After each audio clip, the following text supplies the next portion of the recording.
সর্বপ্রথম আরব দেশে কন্যা সন্তান জীবন্ত দাফন করা। কন্যা সন্তানকে জীবন্ত দাফন করতো না, শুনছেন নিয়ে কথা? এটা কেন শুরু করছে, কেন মানে প্রথম কন্যা সন্তানকে জীবন্ত দাফন করতো কেন, শুরু হলো কিভাবে এই ঘটনাটা? ওই তাফসিরের মধ্যে লিখছে এই আয়াতের তাফসির আছে, তো লিখছে যে রবিয়া আরবের একটি বিখ্যাত গোত্র ছিল রবিয়া। এই রবিয়া গোত্রের একজন সর্দারের একটা কন্যা, অপরূপ সুন্দরী মেয়ে ছিল, রূপসী সুন্দরী মেয়ে। ওই সর্দারের একমাত্র কন্যা ছিল ওই মেয়েটা। সর্দার তাকে ভীষণ ভালোবাসতো, বেশি আদর করতো ওই মেয়েটাকে।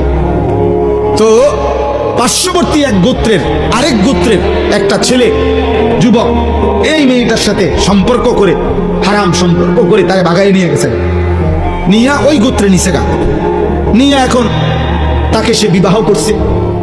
অথবা তখনকার রেওয়াজে বিবাহ যেটাই হয়েছে জাহিলি যুগের নিয়মে বিবাহ শাদী করছে। কিন্তু এই মেয়ের ভালোবাসায় এই রবিয়া গোত্রের এই সর্দার তার মেয়েটাকে ওই গোত্র থেকে উদ্ধার করার জন্য দিনের পর দিন লাগাতার বছরব্যাপী যুদ্ধ করছে। ওই ওরে আনতুবিল্লাহ। কিন্তু ওই গোত্র খুব শক্তিশালী, আর আরব দেশে জাহিলি যুগে যুদ্ধ বিগ্রহ ছিল তাদের নিত্যদিনের বিষয়। তো এই গোত্রের রবিয়া গোত্রের সর্দার তার গোত্রের বহু যুবক বহু পুরুষ নিহত হয়েছে, কিন্তু একবারও বিজয় আনতে পারে না, ওই মেয়েটাকে আনতে পারতেছিল না। কিন্তু উনি কোনোভাবে ছাড়তেছে না যে আমি আমার এই মেয়ে আনবো, ও আমার বড় আদরের সন্তান। শেষ পর্যন্ত বহুদিন পরে দুই গোত্রের বয়স্করা প্রবীণ লোকেরা একটা পরামর্শ বৈঠকে বসে বলছে, না এর একটা সমাধান হওয়া দরকার।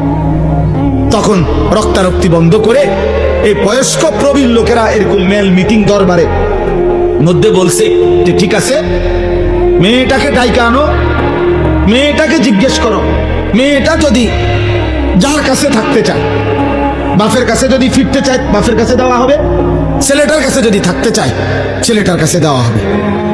এই কথা, এটা সিদ্ধান্ত তো সর্দারও মানছে। আচ্ছা ঠিক আছে, তাহলে আমি মানি।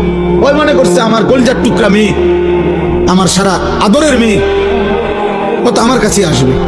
কিন্তু ঘটনা চক্রে দুর্ভাগ্য হইল, ওই ছেলেটা মেয়েটাকে যখন আইসা দরবারে ওই মিটিং মেলের জিজ্ঞাসা করছে যে তুমি এখন কার কাছে যেতে চাও, এই মেয়েটাই স্পষ্ট বলছে আমি ছেলেটার কাছে থাকতে চাই, আমি আমার বাবার কাছে যাব না।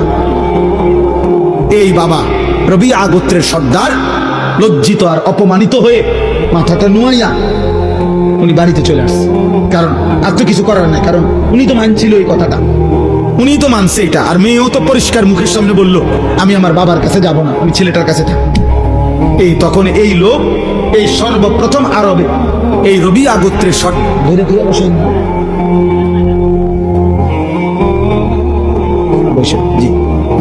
রবিয়া গোত্রের এই সর্দারের আরেকটা ছোট মেয়ে ইতিমধ্যে ছিল, ওইটা তার প্রথম আদরের মেয়ে ছিল। তো এই লোক বিফল হইয়া লজ্জিত অপমানিত হইয়া বাড়িতে আইসাই সে তার সর্বকনিষ্ঠ নবজাতক সন্তান, তাফসিরে আছে যে মাত্র নতুন বাচ্চা হয়েছে, এই সর্বপ্রথম এই গোত্র সর্দার বলছে আমার বংশে যেন আর কোনোদিন কোনো কন্যা জীবিত না থাকে, এই প্রথম নিজের নবজাতক সন্তানদের মেয়েরে জীবন্ত দাফন করে যা, আর সন্তানে বা আমার কন্যারা বাঁচতে দিতাম। এরপরে গোত্রের বাকি লোকদেরকে বলছে আমার ওসিয়ত, তোমরা যদি আমার সর্দার মানো। আরব দেশে তখন জাহিলি যুগে সর্দারের জন্য মানুষ জান দিত। তো বলছে তোমরা প্রত্যেকের নবজাতক সন্তান কন্যা যেগুলা এখন দাফন করো। এই ধীরে ধীরে নবজাতক কন্যা দাফন করার এই রেওয়াজ ওই গোত্রের থেকে এরপরে অন্যান্য গোত্রে চলেছে। অর্থাৎ আমার বলার উদ্দেশ্য হলো জাহিলি যুগে পর্যন্ত একজন পুরুষ তার ফ্যামিলির নারীর কন্যার আত্মসম্মানের জন্য তার বংশের বহু লোকের রক্তপাত হয়েছে, জীবন দিছে, কিন্তু তার নারীর সম্মান ইজ্জত, তার বংশের নারীর মর্যাদার জন্য এত লড়াই, এত যুদ্ধ। ভাই আপনাদের জন্য কষ্ট করে ইসলামিক ভিডিও বানাই ভাই, আমাদের এই ভিডিওতে একটা লাইক দিবেন, আমাদের চ্যানেলটাকে ভাই সাবস্ক্রাইব করে আমাদের পাশে থাকবেন। ভিডিও না দেখেন তাতে কোনো দুঃখ নাই ভাই, আমাদের চ্যানেলটাকে একটা সাবস্ক্রাইব করে দেবেন ভাই, এটি আপনার কাছে অনুরোধ ভাই, প্লিজ ভাই আমাদের চ্যানেলটাকে একটা সাবস্ক্রাইব করে দেবেন।